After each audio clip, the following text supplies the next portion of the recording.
After 8 o'clock this morning, it's 19 past 7 now. Well, does this sound familiar? Oh, a bit irritating, isn't it? That's tinnitus. It's the ringing in your ears that affects 1 in 5 Australians. But now there's new hope for sufferers, and this is what it sounds like. Much nicer. Well, the woman behind it, Raphael Chowdhury, joins me now. And Raphael, tinnitus, 1 in 5 Australians. What exactly causes it?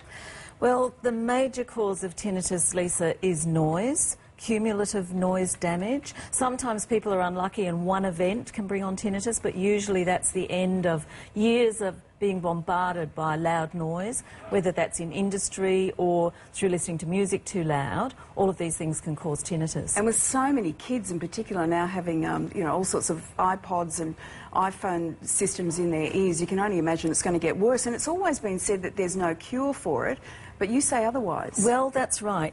Traditionally, people have been told by their doctors there's no cure, you just have to learn to live with it. And that's a terrible situation for someone to be in, to think, I'm going to be listening to this for the rest of my life. But a lot of research has happened on tinnitus in the last couple of decades, and we do now have a treatment which has helped a great many people. Can you explain to us exactly what part of the year this all happens in and where the therapy comes in? Yes, okay. Well, let me explain a little bit about how the ear works. So we see this part of the ear, but there's so much complexity that goes on in the inner chambers of the ear, which is actually behind the eye where it's located in the head. It's a tiny little area. And when noise comes in, it hits the eardrum, which is this part here, and sets that into vibration. And then the sound goes through into the middle ear, which is an air-filled chamber behind the eardrum. And in the middle ear, there are 3 little bones and 2 muscles, which play an active part in tuning the ear and protecting the ear as the sound comes through. Then the conversion from vibration into electrochemical impulse happens in the inner ear, which is this part here. It's a spiral-shaped chamber, and that's where the little hair cells are. And damage can occur to various parts of the ear through too much cumulative noise damage.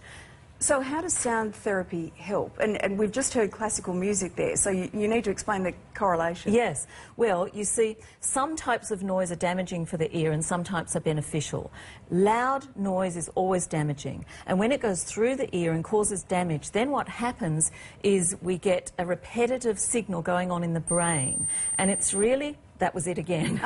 It's really in the brain that sound therapy is working, because that repetitive noise that you get in the brain, that tinnitus noise, it's similar to chronic pain where there's been an injury. The injury heals, but the pain keeps on going, and this has always been a mystery for medicine, just as tinnitus has been. But now we know the brain is plastic, meaning the brain can change. We can rebuild the brain connections, and we can change and improve the way the brain is working at any stage of life. So where does the classical music come in? Well, you see, the brain responds to stimulation. If we're going to rebuild and remap the brain pathways, we need a stimulus that's going to help the brain to do that. And if we're looking at the auditory system, classical music with the special filtering process that we use for sound therapy is very effective at doing that.